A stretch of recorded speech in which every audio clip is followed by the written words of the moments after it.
Estes são os tempos que provam a alma dos homens.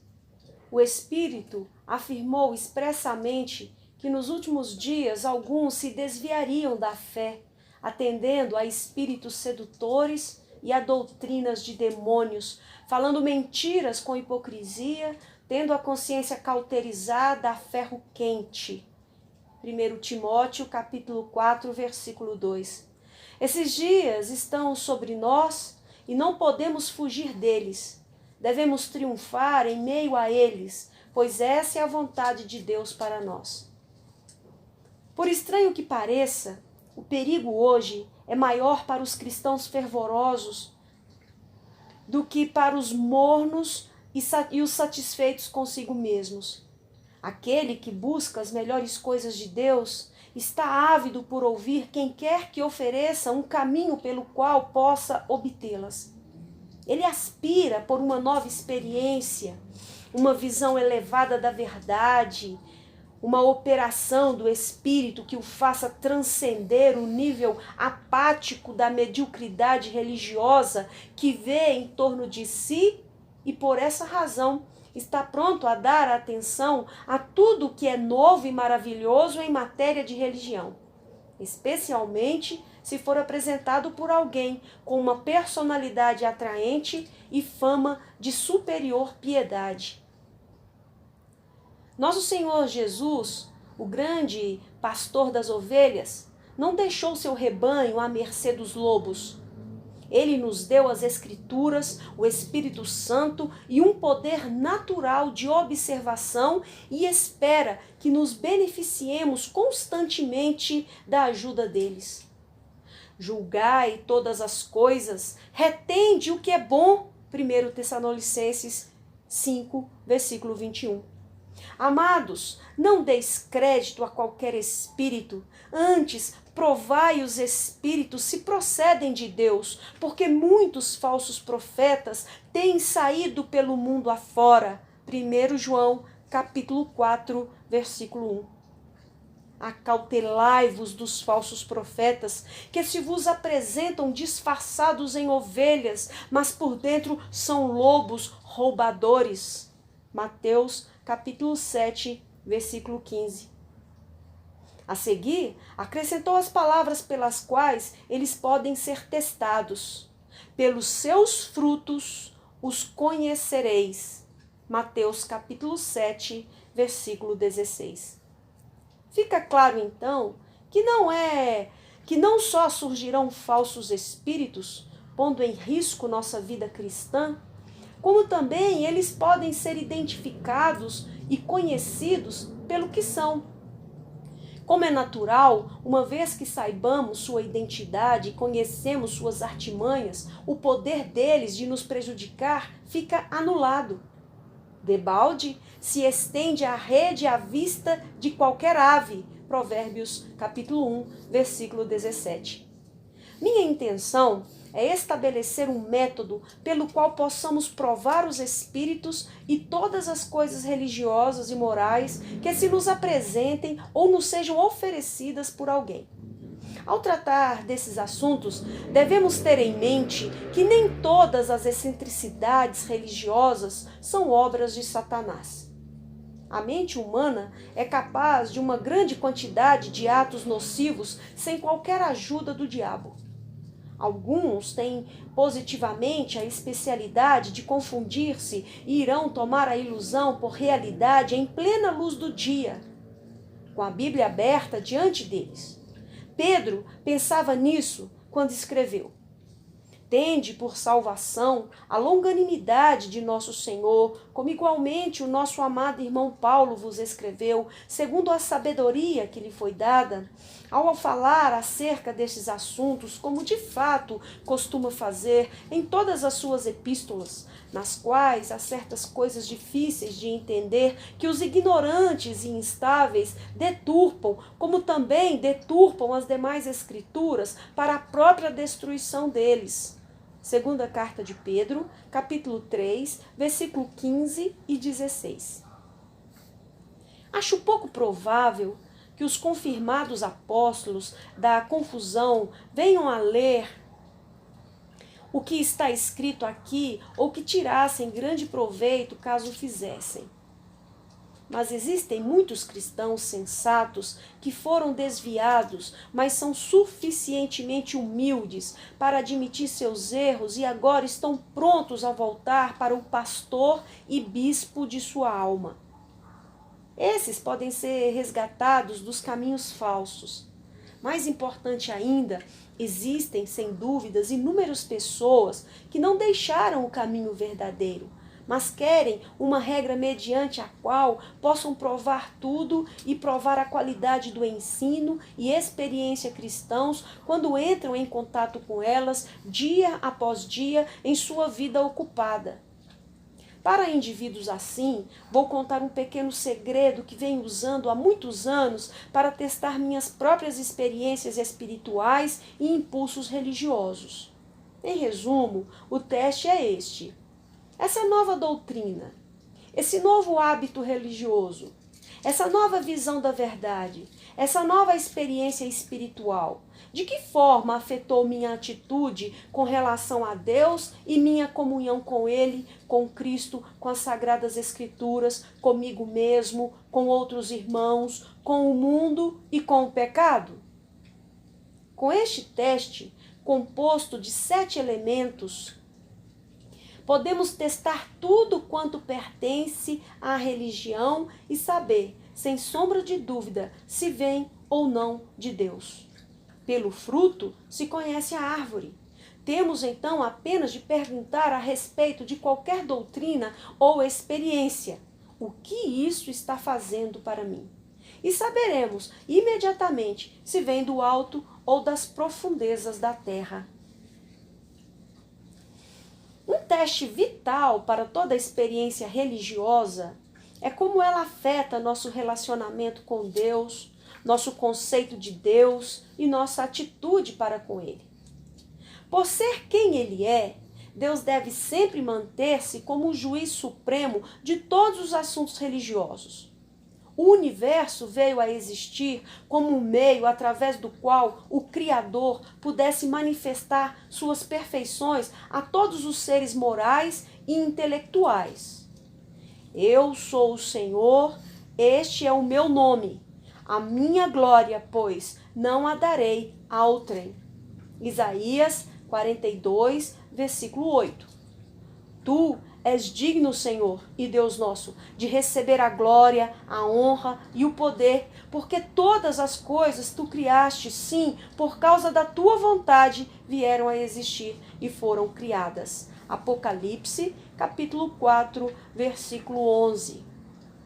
O equilíbrio e a sanidade do universo exigem que Deus seja enaltecido em todas as coisas. Grande é o Senhor e muito digno de ser louvado. A sua grandeza é insondável. Salmo 145, versículo 3. Deus age apenas para a sua glória e tudo o que vem dele tem como finalidade enaltecê-lo. Qualquer doutrina, qualquer experiência que sirva para exaltá-lo terá sido provavelmente inspirada por ele. E de modo oposto, tudo que oculte sua glória ou que o faça parecer menos maravilhoso, certamente foi gerado pela carne ou pelo diabo. O coração do homem se assemelha a um instrumento musical e pode ser tocado pelo Espírito Santo, por um espírito mau ou pelo espírito do próprio homem. As emoções religiosas são também assim, não importa quem as toque. Muitos sentimentos agradáveis podem ser despertados na alma por uma adoração inferior ou até mesmo idólatra. A freira que se ajoelha em adoração estática diante da imagem da Virgem está tendo uma experiência religiosa genuína. Ela sente amor, temor e reverência, todas emoções agradáveis, como se ela estivesse adorando a Deus. As experiências místicas dos hindus e sufis não podem ser postas de lado como meras pretensões. Nem ousamos desprezar os altos voos religiosos dos espíritas ou outros ocultistas como mera imaginação. Eles podem ter, e algumas vezes têm, encontros reais com alguma coisa ou alguém além de si mesmos. Da mesma maneira, os cristãos são algumas vezes levados a experiências pessoais que transcendem o seu poder de compreensão. Encontrei alguns que me perguntaram, ansiosos, se a experiência que haviam tido vinha de Deus ou não. O grande teste é este: que influência isto teve em minha relação com o Deus e Pai de nosso Senhor Jesus Cristo? Se essa nova visão da verdade, esse novo encontro com coisas espirituais me fez amar mais a Deus, se o exaltou a meus olhos, se purificou o meu conceito de seu ser e fez com que parecesse mais maravilhoso do que antes, posso então concluir que não me desviei para o caminho agradável, mas perigoso e proibido do erro. O próximo teste é: como essa nova experiência afetou minha atitude para com o Senhor Jesus Cristo? Qualquer que seja a posição que a religião do homem conceda a Cristo, Deus lhe deu o primeiro lugar no céu e na terra.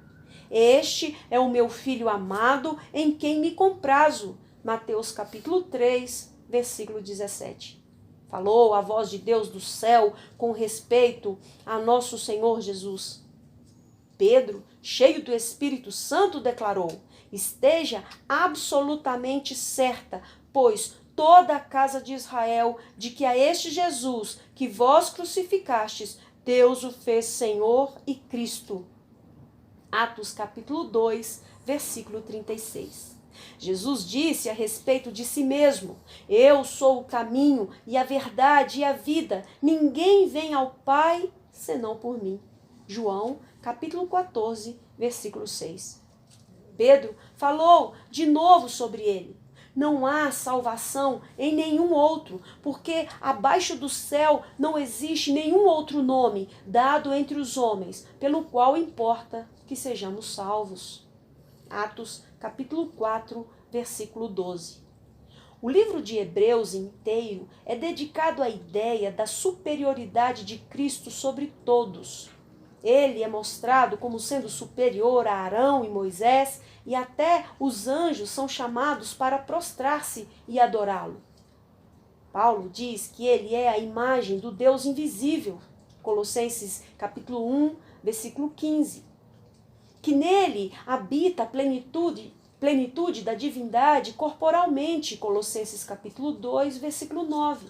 E que em todas as coisas ele deve ter a primazia. Colossenses capítulo 1, versículo 18. Eu não teria tempo suficiente para falar sobre a glória concedida a ele pelos profetas, patriarcas, apóstolos, santos, anciãos, salmistas, reis e serafins. Ele é feito para nós sabedoria e justiça, santificação e redenção. 1 Coríntios capítulo 1, versículo 30. Ele é nossa esperança, nossa vida, nosso tudo em todos, agora e para sempre. Por ser tudo isso verdade, fica claro que ele deve estar sempre no centro de toda verdadeira doutrina, toda prática aceitável e toda experiência cristã genuína. Tudo o que faz dele, menos do que Deus declarou que ele é, não passa de ilusão pura e simples. E deve ser rejeitado, por mais agradável ou satisfatório que seja no momento. Cristianismo sem Cristo parece contraditório, mas ele existe como um fenômeno real em nossos dias. Muito do que está sendo feito em nome de Cristo é falso em relação a ele, sendo concebido pela carne, incorporando métodos carnais e buscando fins carnais. Cristo é mencionado de tempos em tempos da mesma forma e pela mesma razão que um político ambicioso menciona Lincoln e a bandeira, a fim de prover uma fachada santa para atividades carnais e enganar os ouvintes ingênuos. O que denuncia a falsidade é o fato de Cristo não ser o centro. Ele não é tudo em todos. Existem experiências psíquicas que emocionam o sequioso e o levam a crer que de fato teve um encontro com o Senhor e foi transportado ao terceiro céu. Mas a verdadeira natureza do fenômeno é descoberta mais tarde, quando a face de Cristo começa a esmaecer no consciente da vítima e ela passa a depender mais e mais dos êxtases emocionais para provar sua espiritualidade. Se, por outro lado, a nova experiência tende a tornar Cristo indispensável, se tira nossos interesses de nossos próprios sentimentos e os coloca em Cristo, estamos no caminho certo. O que quer que faça Cristo mais querido para nós, seguramente vem de Deus.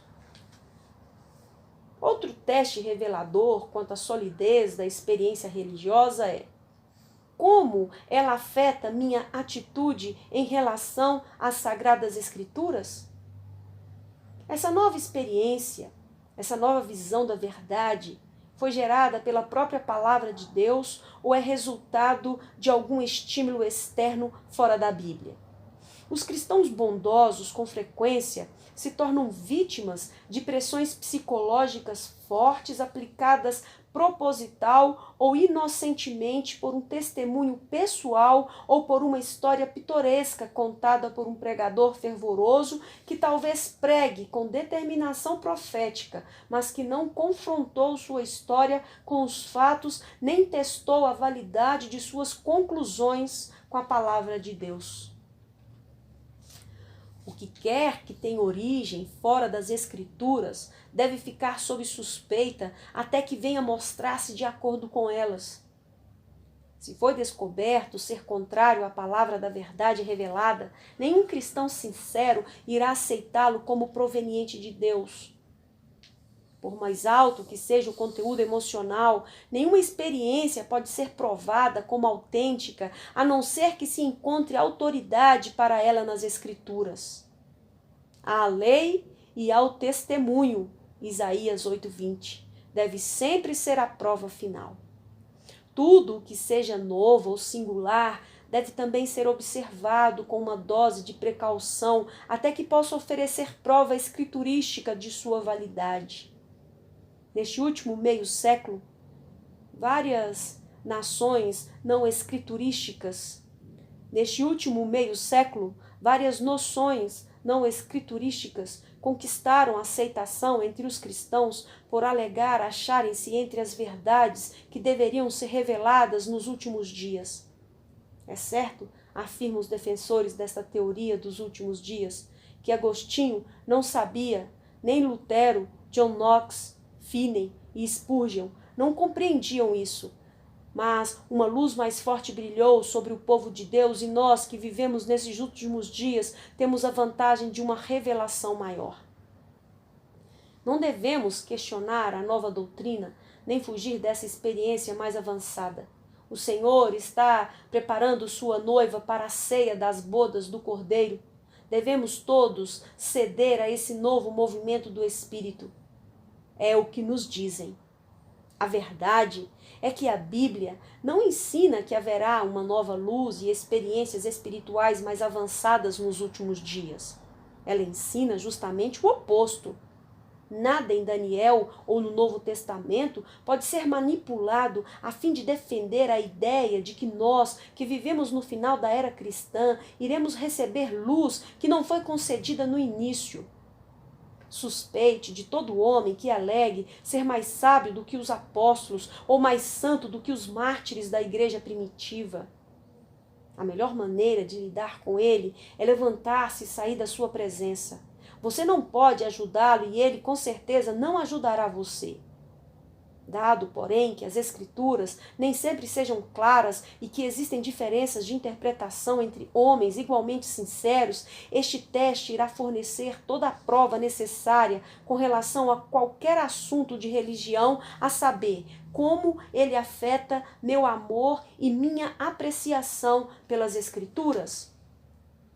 Embora o verdadeiro poder não esteja na letra do texto, mas no espírito que o inspirou, jamais devemos subestimar o valor da letra.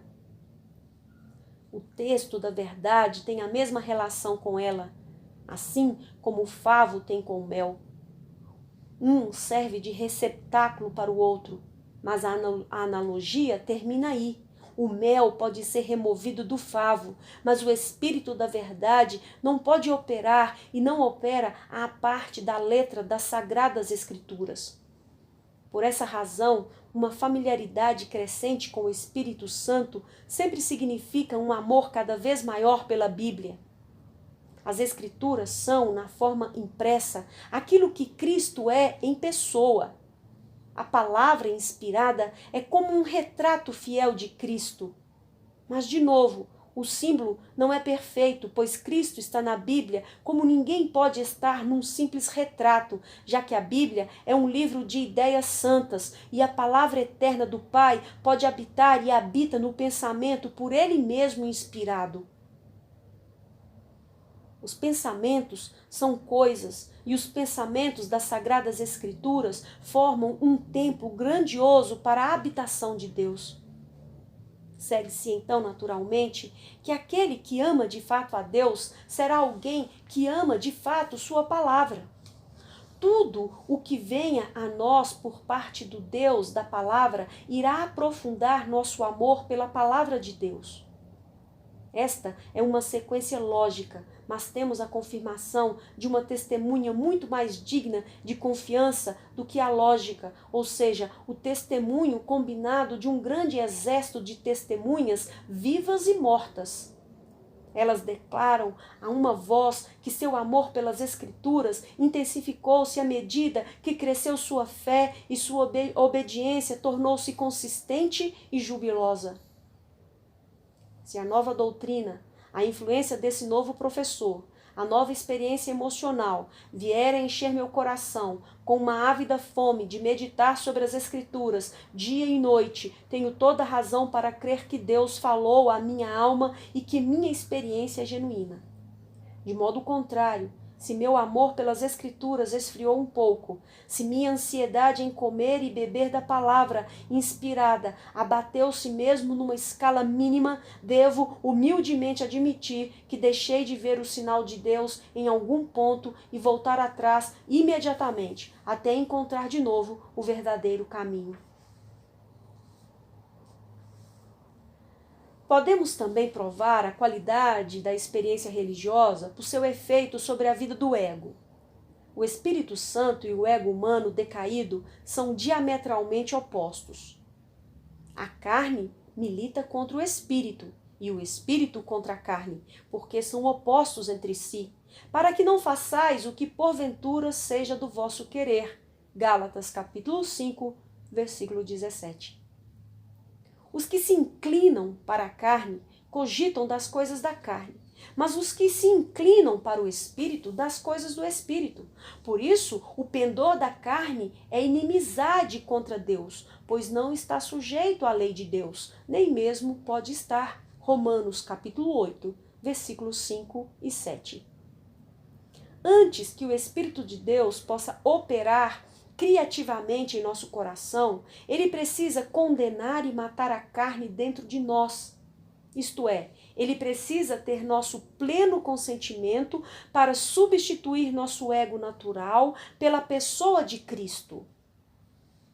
Essa substituição é cuidadosamente explicada em Romanos 6, 7 e 8.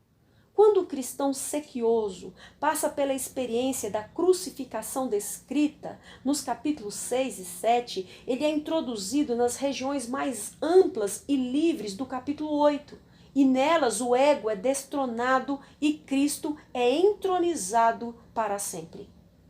Sob esta luz, não é difícil ver que a atitude do cristão em relação ao ego é um excelente teste da validade de suas experiências religiosas. A maioria dos grandes mestres da vida interior, tais como Fenelon, Molinos, João da Cruz, Madame Guyon e muitos outros advertiram contra as experiências pseudo-religiosas que suprem muito gozo carnal, mas alimentam a carne e enchem o coração de amor próprio. Uma boa regra é essa: se essa experiência serviu para humilhar-me e me tornar pequeno e vil a meus próprios olhos, vem de Deus. Mas se ela me proporcionou um sentimento de autossatisfação, é falsa e deve ser abandonada como emanando do ego ou do diabo. Nada que venha da parte de Deus irá aumentar meu orgulho ou autossatisfação. Se me vejo tentado a ser complacente e a sentir-me superior por ter tido uma visão notável ou uma experiência espiritual avançada, devo ajoelhar-me imediatamente e arrepender-me de tudo o que aconteceu. Caí vítima do inimigo. Nossa relação e nossa atitude com os demais cristãos é outro teste definitivo da nossa experiência religiosa. O cristão sincero, depois de uma maravilhosa experiência espiritual, pode às vezes afastar-se de seus irmãos na fé e desenvolver um espírito crítico. Ele pode estar sinceramente convencido de que sua experiência é superior, que ele se acha agora num estado avançado de graça e que os membros de sua igreja não passam de uma multidão mista, sendo ele o único legítimo filho de Israel. Ele pode esforçar-se para mostrar paciência com esses religiosos mundanos, mas sua linguagem suave e sorriso condescendente revelam sua verdadeira opinião sobre eles e sobre si mesmo. Esse estado de mente é perigoso e tanto mais perigoso porque pode justificar-se pelos fatos. O irmão teve uma experiência notável, ele recebeu uma luz maravilhosa sobre as Escrituras, ele entrou numa terra esplêndida que lhe era desconhecida antes. Pode ser também absolutamente verdade que os cristãos professos de suas relações sejam mundanos, apáticos, sem qualquer entusiasmo espiritual. Ele está enganado, mas não são seus fatos que provam isso, mas sua reação aos fatos é carnal, sua nova espiritualidade o tornou menos caridoso. Lady Juliana nos conta, em seu inglês castiço, como a verdadeira graça cristã afeta nossa atitude em relação aos outros. Pois, acima de tudo, a contemplação e o amor do Criador faz a alma menor a seus próprios olhos e a enchem de temor reverente e sincera humildade com abundantes sentimentos caridosos em relação aos irmãos em Cristo. Qualquer experiência religiosa que deixe de aprofundar nosso amor pelos cristãos pode ser com certeza desconsiderada por ser falsa. O apóstolo João faz do amor por nossos companheiros cristãos um teste para a verdadeira fé. Filhinhos, não amemos de palavra nem de língua, mas de fato e de verdade, e nisto conheceremos que somos da verdade, bem como perante ele tranquilizaremos o nosso coração. 1 João, capítulo 3, versículo 18 e 19. De novo repete: amados, amemo-nos uns aos outros, porque o amor procede de Deus, e todo aquele que ama é nascido de Deus e conhece a Deus. Aquele que não ama não conhece a Deus, pois Deus é amor. 1 João, capítulo 4, versículos 7 e 8. À medida que crescemos na graça, crescemos em amor para com o povo de Deus. Todo aquele que crê que Jesus é o Cristo é nascido de Deus. E todo aquele que ama ao que o gerou, também ama ao que dele é nascido. 1 João, capítulo 5, versículo 1. Isso significa, simplesmente, que se amarmos a Deus, iremos amar também a seus filhos. Toda verdadeira experiência cristã irá aprofundar nosso amor pelos demais cristãos. Devemos então concluir que tudo o que nos separa pessoalmente ou no coração de nossos irmãos em Cristo não vem de Deus, mas é da carne ou do diabo. E de maneira oposta, tudo que nos leva a amar os filhos de Deus vem provavelmente de Deus. Nisto conhecerão todos que sois meus discípulos, se tiverdes amor uns aos outros. João, capítulo 13, versículo 35. Outro teste seguro para a fonte de nossa experiência religiosa é este: notar como ela afeta nossa relação com o mundo e nossa atitude para com ele. Por mundo, não estou indicando naturalmente a maravilhosa ordem da natureza criada por Deus para desfrute da humanidade. Nem me refiro ao mundo dos homens perdidos, no sentido usado por nosso Senhor quando disse: Deus amou ao mundo de tal maneira que deu o seu Filho unigênito, para que todo o que nele crê não pereça, mas tenha a vida eterna. Porquanto Deus enviou o seu Filho ao mundo, não para que julgasse o mundo, mas para que o mundo fosse salvo por ele. Então, todo e qualquer toque de Deus na alma irá com certeza aprofundar nossa apreciação das belezas da natureza e intensificar nosso amor pelos perdidos. Refiro-me aqui a uma coisa completamente diferente. Vejamos isso nas palavras de um apóstolo. Tudo que há no mundo, a concupiscência da carne, a concupiscência dos olhos e a soberba da vida, não procede do Pai, mas procede do mundo. Ora, o mundo passa, bem como a sua concupiscência. Aquele, porém, que faz a vontade de Deus, permanece eternamente. 1 João, capítulo 2, versículo 16 e 17. Esse é o mundo pelo qual podemos testar os espíritos. É um mundo do desfrute carnal, dos prazeres ímpios, da busca pelos bens e pela fama desta terra e pela felicidade pecaminosa. Ele segue seu curso sem Cristo, seguindo o conselho dos perversos e sendo animado pelo príncipe da potestade do ar, o espírito que opera nos filhos da desobediência. Efésios capítulo 2, versículo 2. Sua religião é uma forma de divindade sem poder, segundo Timóteo 3,5, que tem fama de estar viva, mas está morta, Apocalipse 3, versículo 1. Trata-se, em resumo, da sociedade humana não regenerada, seguindo alegre a caminho do inferno, o exato oposto da verdadeira Igreja de Deus, que é uma sociedade de almas regeneradas, seguindo sóbria e jubilosamente seu caminho para o céu. Qualquer operação real de Deus em nosso coração tenderá a nos separar da companhia do mundo. Não ameis o mundo, nem as coisas que há no mundo. Se alguém amar o mundo, o amor do Pai não está nele. 1 João capítulo 2, versículo 15. Não vos ponhais em julgo desigual com os incrédulos. Porquanto, que sociedade pode haver entre a justiça e a iniquidade? Ou que comunhão da luz com as trevas? 2 Coríntios capítulo 6, versículo 14.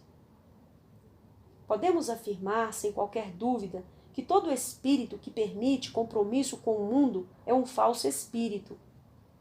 Qualquer movimento religioso que imite o mundo em qualquer de suas manifestações é falso em relação à cruz de Cristo e está ao lado do diabo. E isto sem considerar os esforços de seus líderes em convencer você de aceitar Cristo ou deixar que Deus governe seus negócios.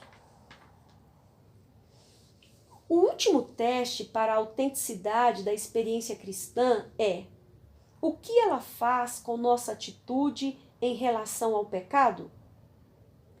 A operação da graça no interior do coração de um crente irá voltar esse coração do pecado e orientá-lo à santidade.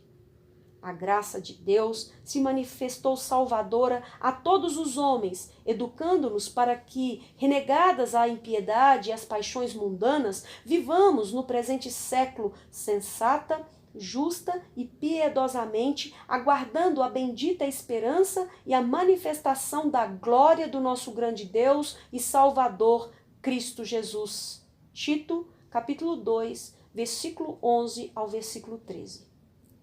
Não vejo como isso possa ser mais claro.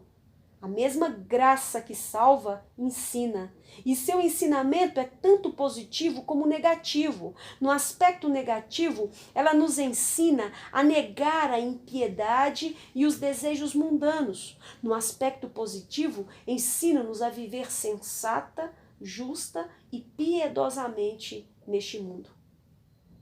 O homem sincero não encontrará dificuldade nisso. Ele precisa apenas verificar suas próprias inclinações a fim de saber se está preocupado em grau maior ou menor quanto ao pecado em sua vida, desde que a suposta obra da graça foi realizada. Qualquer coisa que enfraqueça seu ódio pelo pecado pode ser imediatamente identificado como falso para com as Escrituras, o Salvador e a sua própria alma. O que quer que torne a santidade mais atraente e o pecado mais intolerável pode ser aceito como genuíno. Tu não és Deus que se agrade com a iniquidade, e contigo não subsiste o mal. Os arrogantes não permanecerão à tua vista. Aborreces a todos os que praticam a iniquidade. Salmo 5, versículo 4 e 5.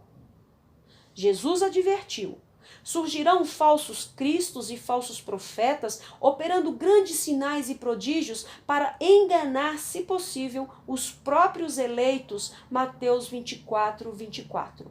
Essas palavras descrevem perfeitamente demais nossa época para serem mera coincidência.